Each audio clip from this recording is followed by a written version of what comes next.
the map you can't see. Introduction. If you could spread your life out like a great scroll, revealing every decision, every chance encounter, every triumph, and every wound, you would notice something startling. There would be lines running through it, threads of invisible energy that connect moments separated by years, even decades. These lines are not accidents. They are coordinates on a map most people never even suspect exists. And yet, this map has been guiding you all along. The energy map of your life is not drawn with ink or carved in stone. It is etched in consciousness, your consciousness. Every thought, every belief, every emotion leaves a trace in this unseen terrain. Over time, those traces deepen into grooves, forming channels through which your destiny flows almost automatically. Here lies the great secret. While most drift along as passengers on this current, you can take the helm. You can redraw the contours of this map.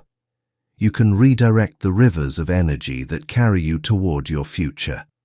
This is not about wishful thinking, nor about bending reality with hollow affirmations. It is about understanding the architecture of the invisible forces that shape your life and learning how to command them with deliberate, conscious intention.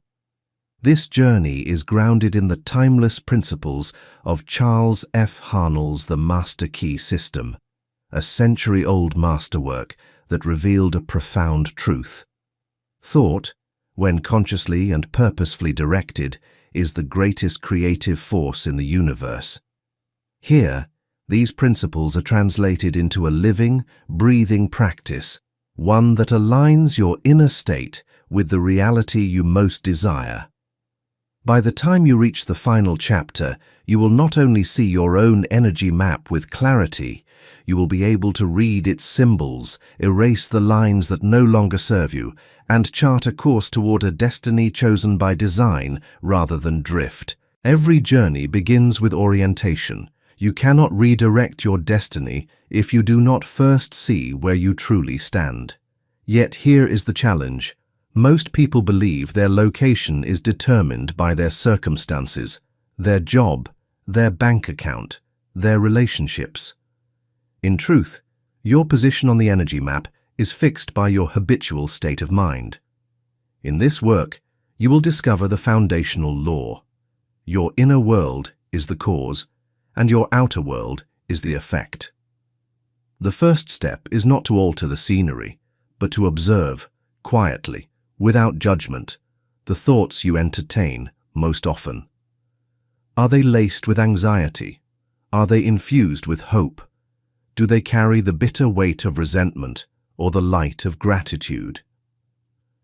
As you listen to your own mental currents, imagine them as streams of light flowing across a vast and intricate terrain. The brightest, most consistent currents carve deep channels into the map.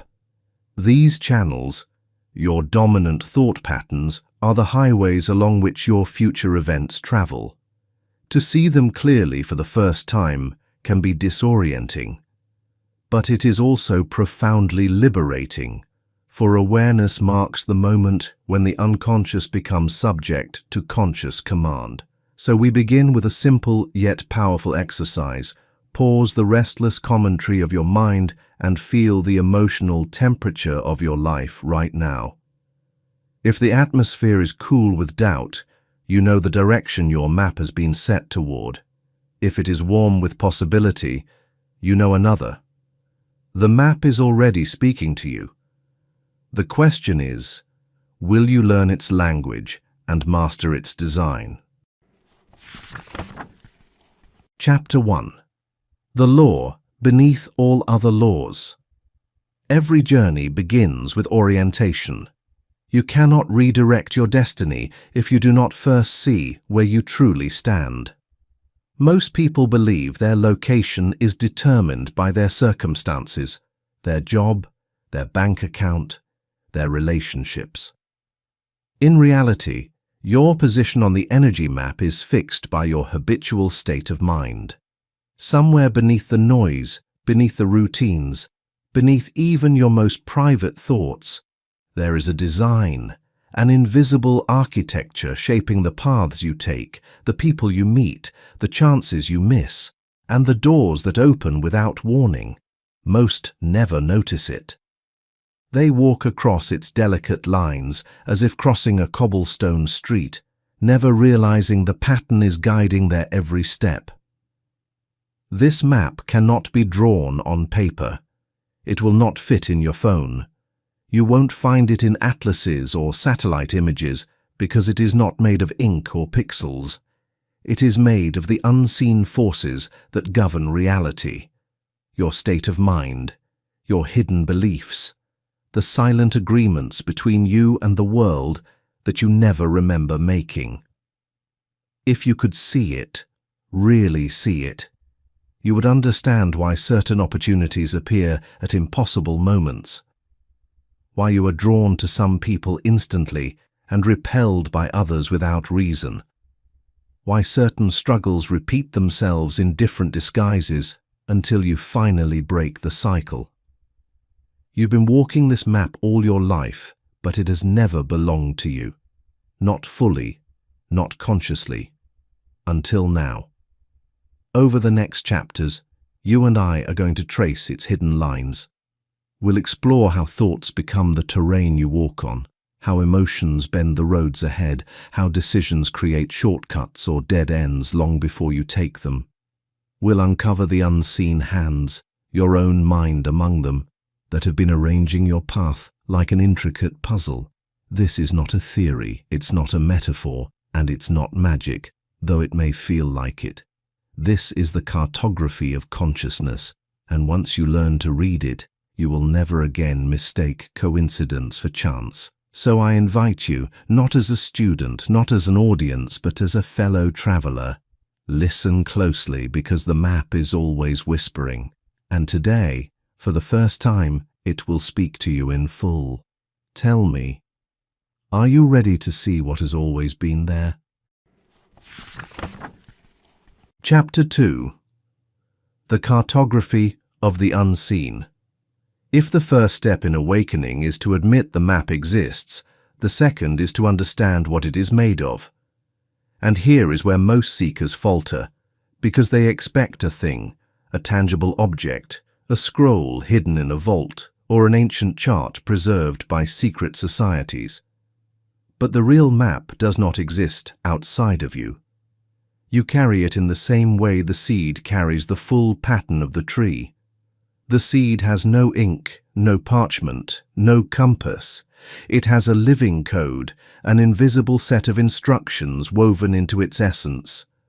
That is the same with you. Every thought you have ever held, every desire you have nurtured or buried, every fear you have fed in the dark. These are the strokes and lines of the map. According to Charles F. Haenel's The Master Key System, destiny is the unavoidable result of mental causality rather than a definite decree from above. The world you see is only an after-image of the world you think, as he and all real initiates are aware. The map represents a living, changing landscape. In this case, rather than a static illustration, it is redrawn by every decision. The altitude of every feeling changes. Depending on one's beliefs, the path ahead is either clear or obscured. But here lies the paradox. While you are the map maker, most of your cartography is done unconsciously. From the moment you first opened your eyes in this life, impressions began to etch themselves into your inner terrain. Words spoken around you as a child, glances exchanged between your parents, moments of triumph or humiliation. These became mountains, valleys, rivers, and walls in the geography of your existence.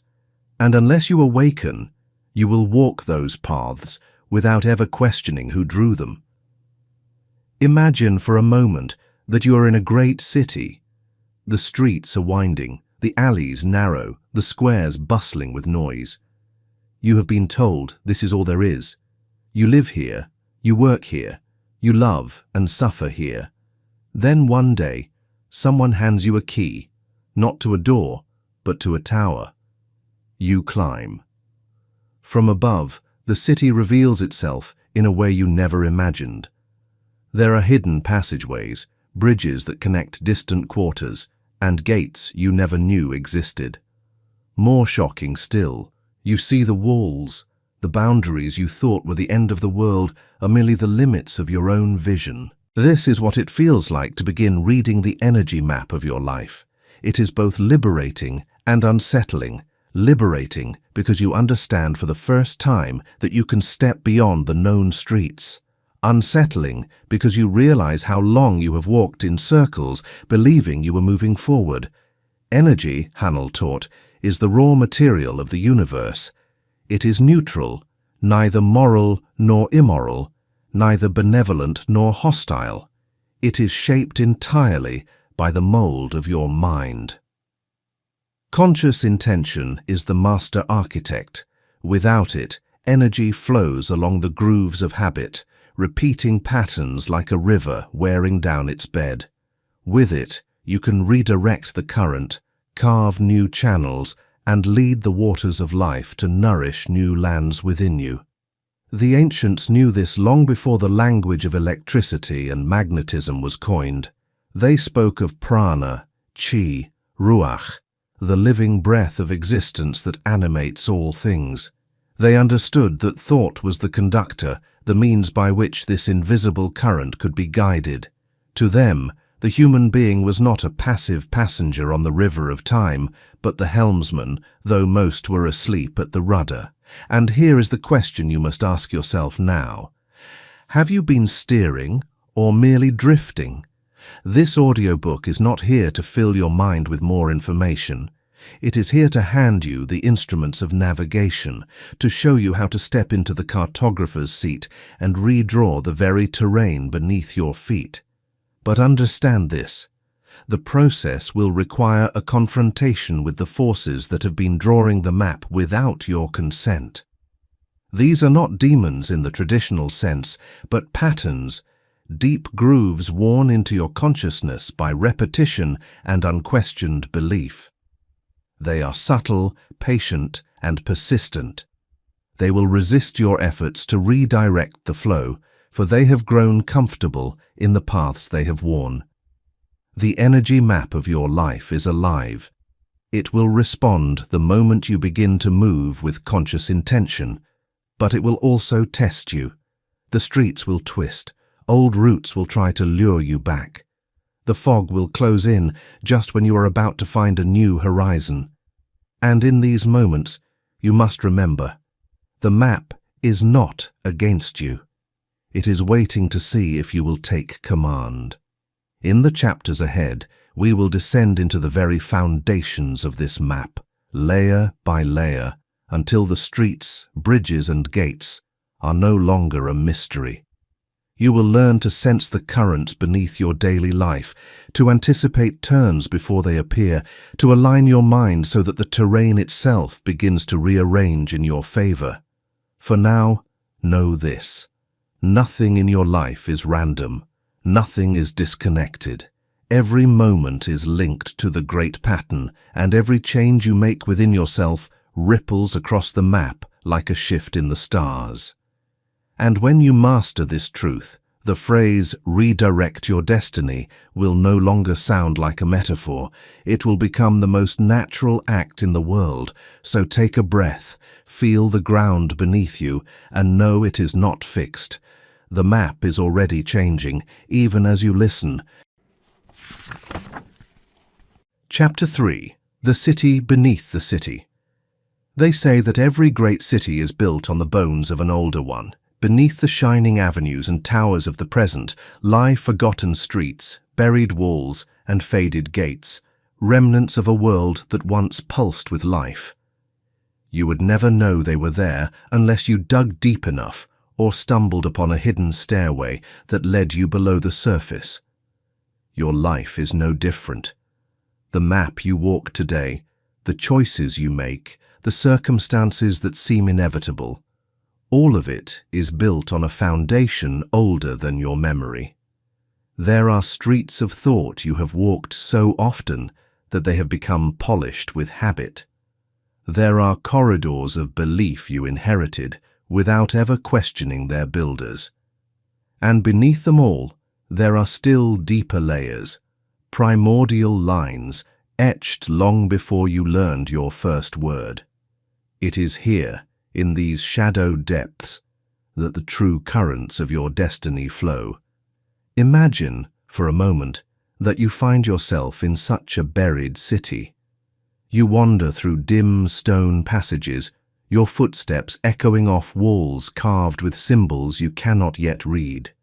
There are arches leading into darkness, spiral stairways that descend into silence, and chambers filled with the stillness of centuries.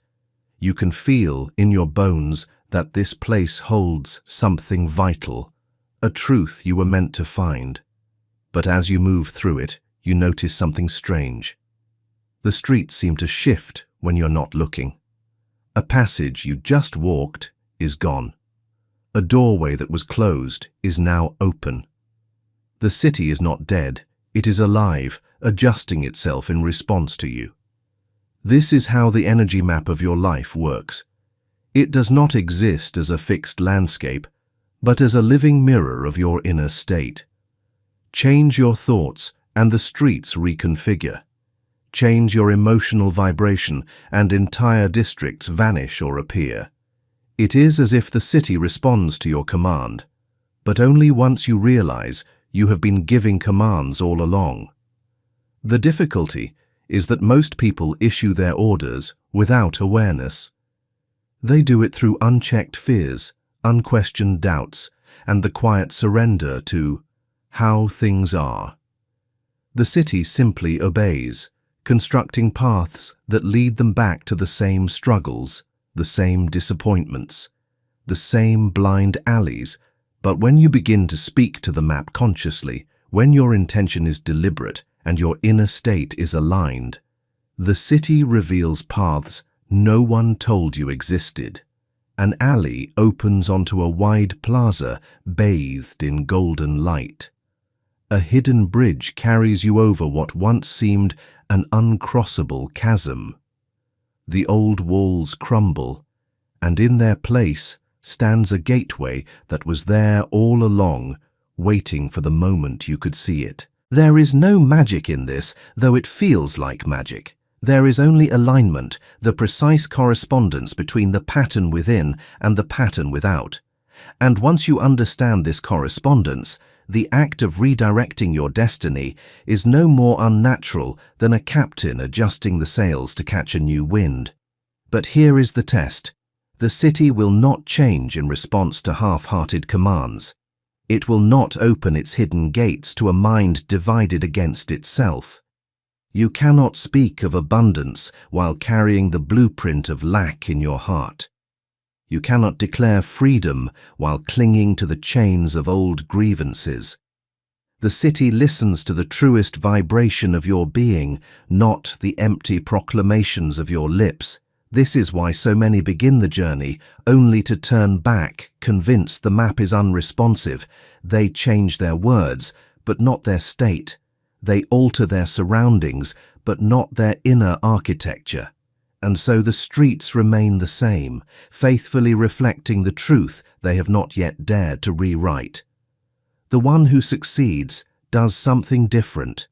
They begin from the inside out. They reshape the streets of thought before expecting the avenues of circumstance to shift. They understand that the city will not lead them where they wish to go until they become the kind of traveler who belongs there. And here, in the silent chambers of this buried city, they practice. They walk new corridors in their mind long before their feet touch the earth.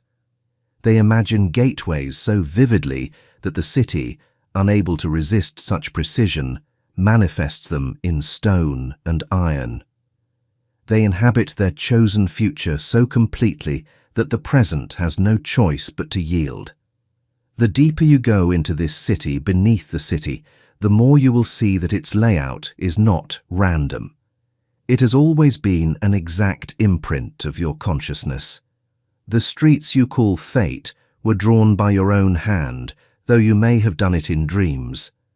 And the moment you awaken to this truth, the pen returns to you. You will not need to beg the city for new streets. You will simply draw them, and the city will obey.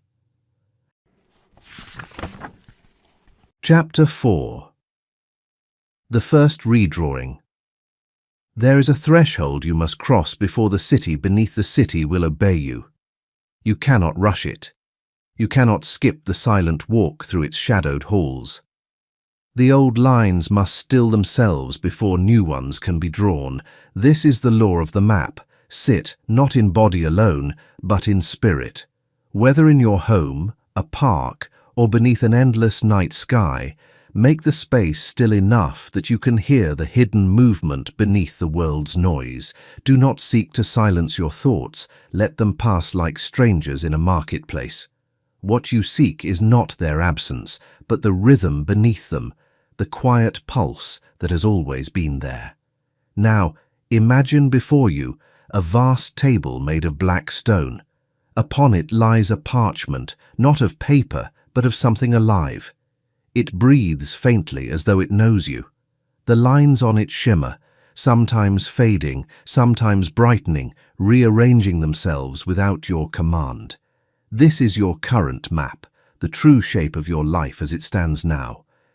You may see rivers of habit cutting across it, deep and unchanging. You may notice walls of fear or doubt rising like mountains, their shadows covering entire regions. There are bright plains where opportunities dwell, but perhaps they lie far from where you now stand. And there are gates, closed, forgotten, waiting, at the edges of the map, where few dare to tread. You do not need to name these features. You do not need to explain them. This is not a work of logic, but of recognition. Now, take in your hand a quill, not dipped in ink, but in the luminous essence of your own intention. The moment you touch it, it grows warm, as if eager to write. And in that warmth is your first lesson. The city responds not to words, but to the energy that shapes them. Draw slowly. Do not rush as one sketching roads on a whim. Instead, feel your way across the parchment as if the lines were living veins. Where there is a wall that should not be, let your quill dissolve it into mist. Where there is a gap too wide, let your quill lay a bridge of light. Where there is only darkness, place a lantern and watch as the terrain reshapes itself to welcome its glow. Perhaps you will create a new path entirely, one that curves toward a land you have never walked, yet feels like home. As the quill moves, you may notice the parchment resisting you at times. This is not failure. This is the inertia of your old state, the weight of patterns long repeated. Do not push, do not tear. Instead, breathe and let your intention deepen. The map bends to certainty, not to force. And here is the mystery. As you change the map before you, you will feel the faint shift of the ground beneath your own feet. Perhaps a heaviness lifts. Perhaps an unseen door, long locked, stirs in its frame. You are not only imagining, you are commanding. When the drawing feels complete, lay the quill down gently. The parchment will not freeze into place. It will continue to breathe and adjust, carrying your intention into the living city beneath your waking world. Rise slowly. You have just performed your first redrawing. And though the changes may not yet be visible in the streets of your outer life, the city has already begun to obey. From this moment forward, the map will no longer be a stranger's work. It will be yours, and every step you take will echo with the truth you have just inscribed. You walk the world not as a pawn of fate, but as the architect of its design. Chapter 5. The Whisper of Moving Streets. When the map begins to shift, it will not announce itself with fanfare. There will be no sudden trumpet sounding from the heavens, no blinding beam of light splitting the sky. The change will come as a whisper, so soft that only one who is listening with the right kind of attention will hear it. For most, life's outer circumstances are like the facade of a building.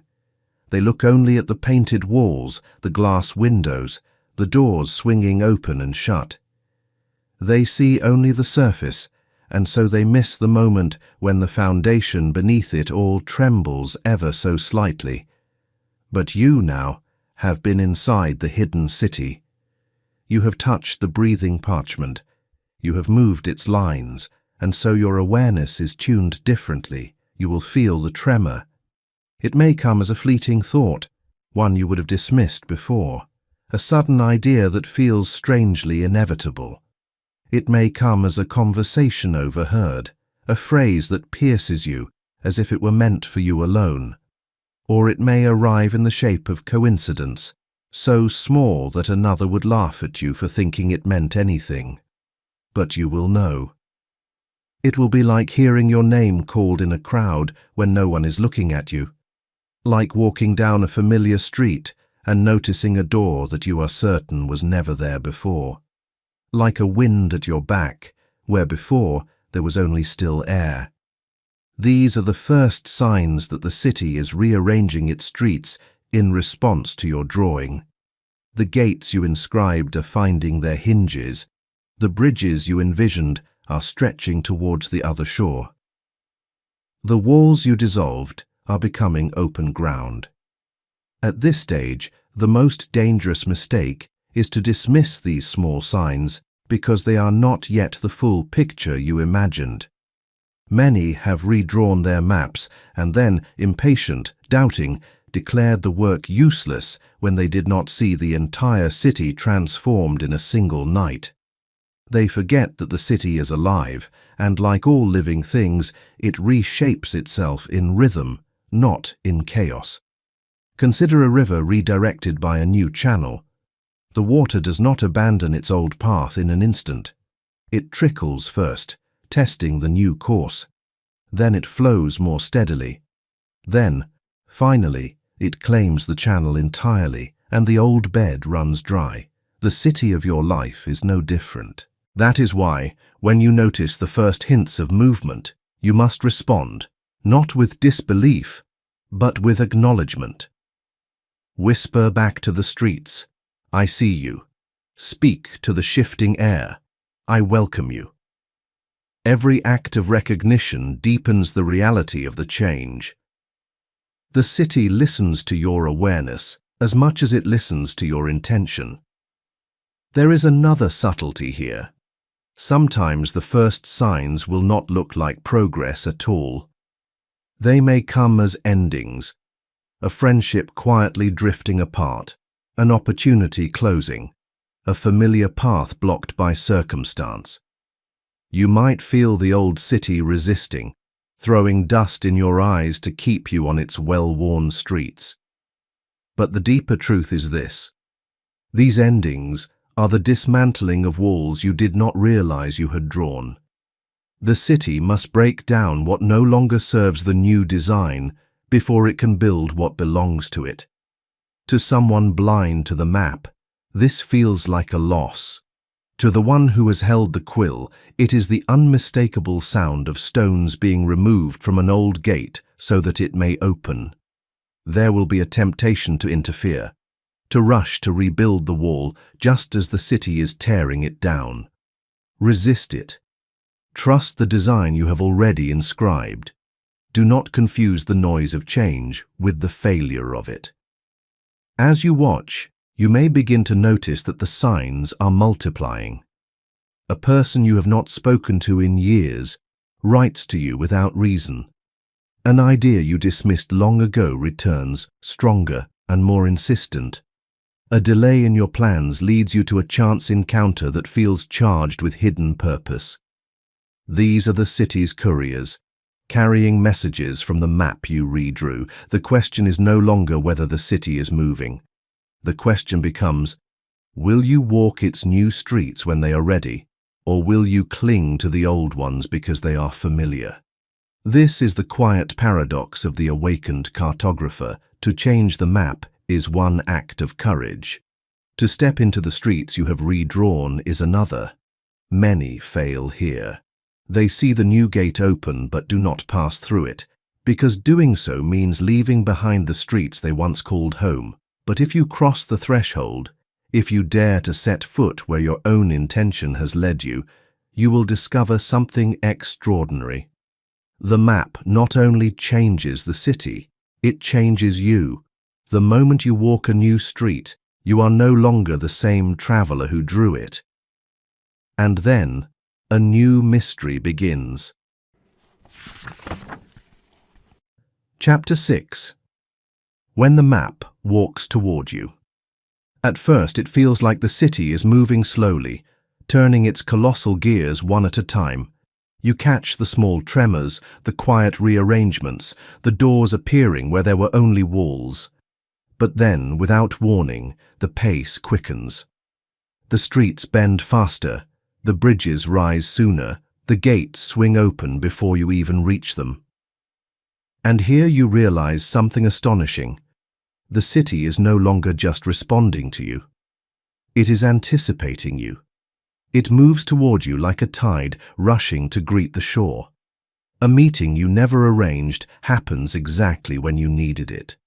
A long-delayed opportunity reappears, this time without the obstacles that kept it out of reach. A choice you thought you would have to make alone now draws to you the perfect ally. Someone whose presence feels less like a coincidence and more like a missing piece finally snapping into place. It is as though the city itself has taken hold of your hand. For most, such moments are dismissed as good fortune or strange luck. But you, the one who has stood over the breathing parchment and traced its lines, know better. This is the natural order of a map consciously drawn. The city has always been alive. It has always been listening. It is only now, for the first time, that it speaks to you in a language you can understand. Yet there is a curious reversal here, one that will test your faith in the work you have done. When the streets begin to move this quickly, you may feel a strange unease. Not fear exactly, but a vertigo, as though the ground is shifting beneath you faster than you can keep pace. It is one thing to imagine a new life, it is another to live inside its unfolding.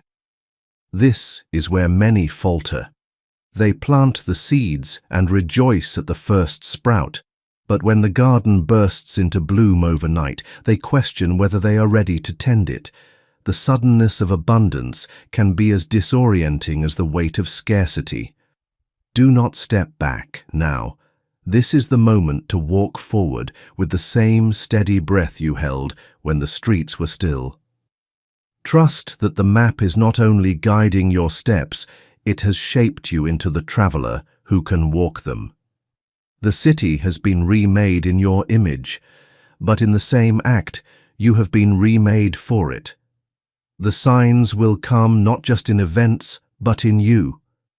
You will notice that the questions that once tormented you no longer demand answers.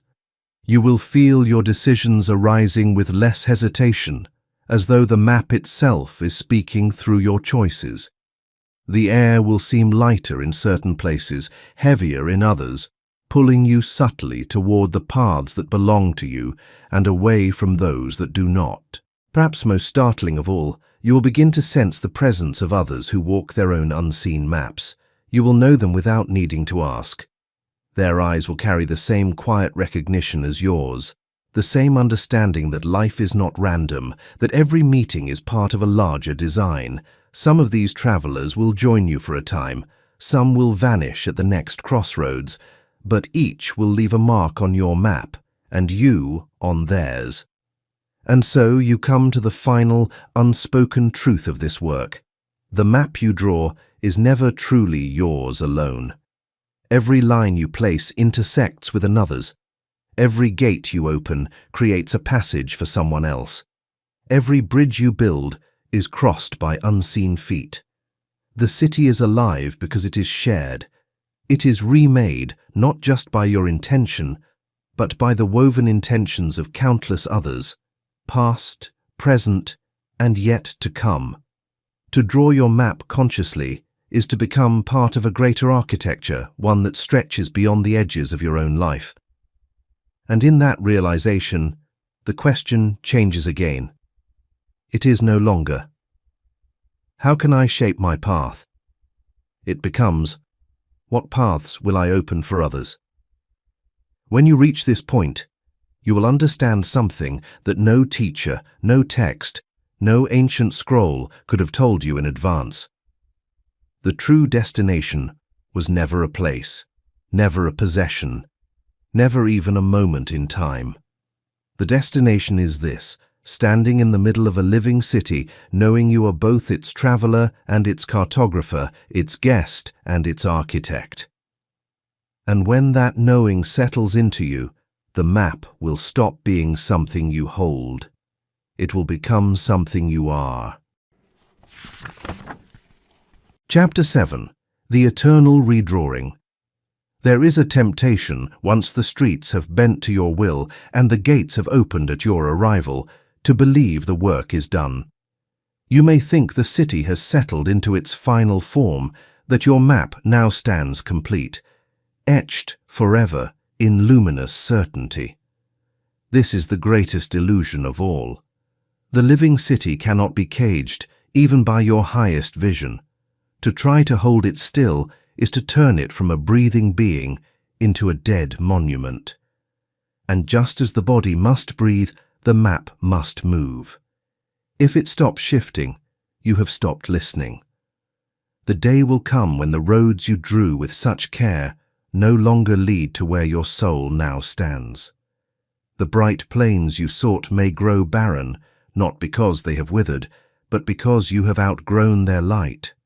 The walls you dissolved may rise again in subtler forms, not as enemies, but as invitations, to draw more wisely this time, with a hand seasoned by the paths already walked. And so, the quill must never be set aside for long. It is not a relic for special occasions. It is the instrument by which you live. You will learn to redraw with gentler strokes, no longer trying to shape the city in a single night, but guiding it as one tends a garden, knowing which paths to prune, which gates to widen, which rivers to deepen. You will come to understand that the most powerful lines are sometimes the faintest, and that erasing can be as sacred an act as creating. This is the point where the map becomes inseparable from your breath. You will walk through the streets of the outer world with a constant awareness of the inner city. Each word you speak, each thought you hold, each choice you make will ripple through its unseen avenues. You will no longer need to sit before the black stone table to see the parchment. It will hover behind your eyes, always awaiting the next stroke. And here lies the true mastery. You will stop drawing only for yourself. Your quill will move for the stranger whose path crosses yours, for the friend who has lost their way, for the traveler yet unborn who will one day walk the bridge you built without ever knowing your name. You will see now that the city was never yours alone to command. It is the shared canvas of countless souls, each holding a quill of their own, whether they know it or not. Every breath of intention from every living being leaves a mark on this collective map. And when you draw with awareness, you do more than redirect your own destiny. You alter the great web of all destinies. Some will call this fate. Others will call it a coincidence. You will know it for what it is, the art of conscious creation, practiced in the language of energy and intention. And there will be nights, still moonlit nights, when you will sit once more in silence, not to change the map, but to listen to it, to feel the pulse of the city as it moves in harmony with the deeper rhythm of existence itself. In those moments, you will not need to draw at all. You will only need to be. For in the end, the greatest truth the city has to give is this: the map is not the territory, nor is it merely the guide. The map is you, and you are as limitless as you allow yourself to be. From now until your final breath, you will live as both traveler and cartographer, and when your journey through this city ends, the map will not vanish. It will pass, still breathing, into the hands of those who come after, carrying within it the lines you drew, the bridges you built, and the gates you dared to open. And so, your work will never truly be finished, nor should it be, for to live in this way is to understand the most profound secret of all, that creation was never meant to end. It was meant to continue forever through you. Chapter 8. Living as the Mapmaker. By now the truth has revealed itself to you. You are not a solitary figure wandering through a landscape set in stone. You are the one who shapes it. The rivers that wind through the valleys of your experience, the mountains that rise in the distance, the roads that appear beneath your feet, they are all drawn by your own unseen hand. Living as the Mapmaker is not a poetic metaphor. It is the recognition of your creative authority over the entire terrain of your existence. Every belief you hold becomes a landmark. Every persistent thought etches a road or carves a canyon. Your emotional atmosphere paints the very colors of the land. Whether you have been aware of it or not, your map has been unfolding from within you since the moment you arrived in this world. To live as the Mapmaker is to move from unconscious creation to conscious authorship. It is the final shift from being carried along by inherited patterns, those old invisible lines that once dictated your direction, to charting your course by self-chosen stars. This shift demands vigilance. The map is not redrawn in a single burst of inspiration.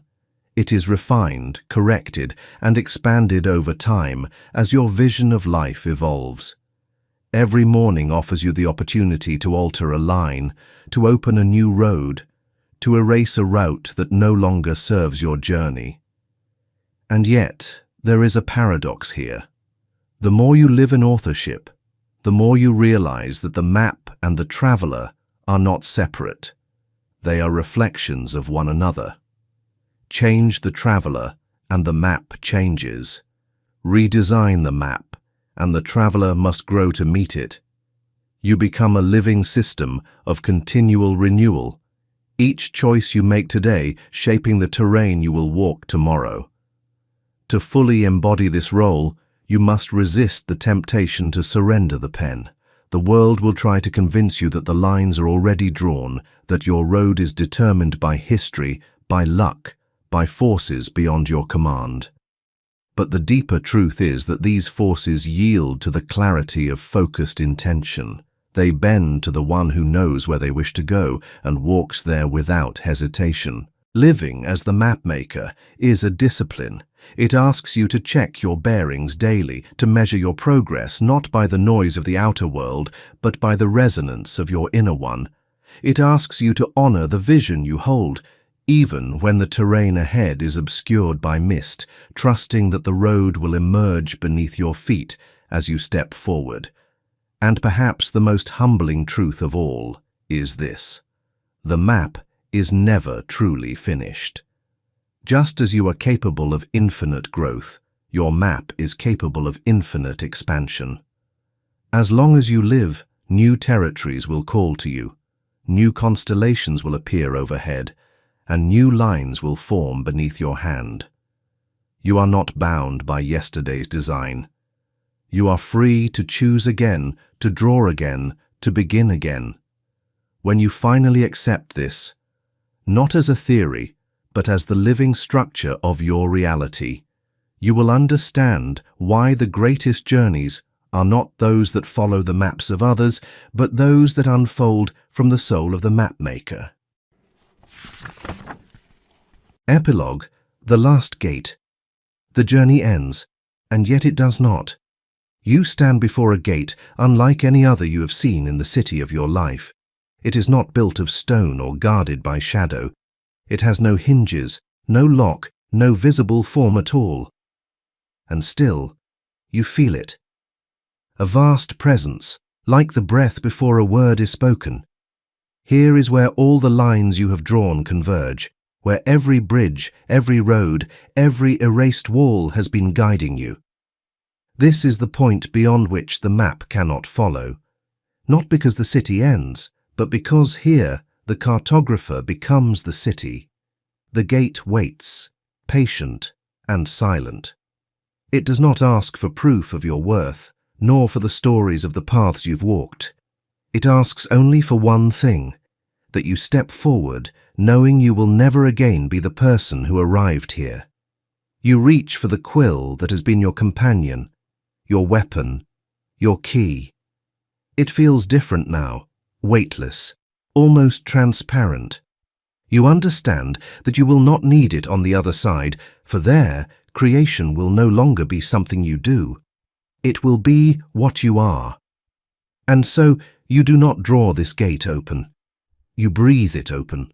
The air bends, the unseen parts, and in the space revealed is not a new street, not a higher tower, but a sky so endless it swallows every thought. You step through, and the city steps with you. Somewhere, behind you, the map still breathes. Others will find it, others will draw, and some will follow faint lines that you left in moments of courage or kindness you long ago forgot. You will not need to watch them. You will already be in every step they take. The last sound you hear is not the closing of the gate, but the quiet pulse of the city's heart, now indistinguishable from your own. The map was never the paper, never the lines, never the streets. It was always the unseen force that moved your hand, and now that force is you. Here, the work is both complete and eternal, and beyond this gate, there is only creation without end.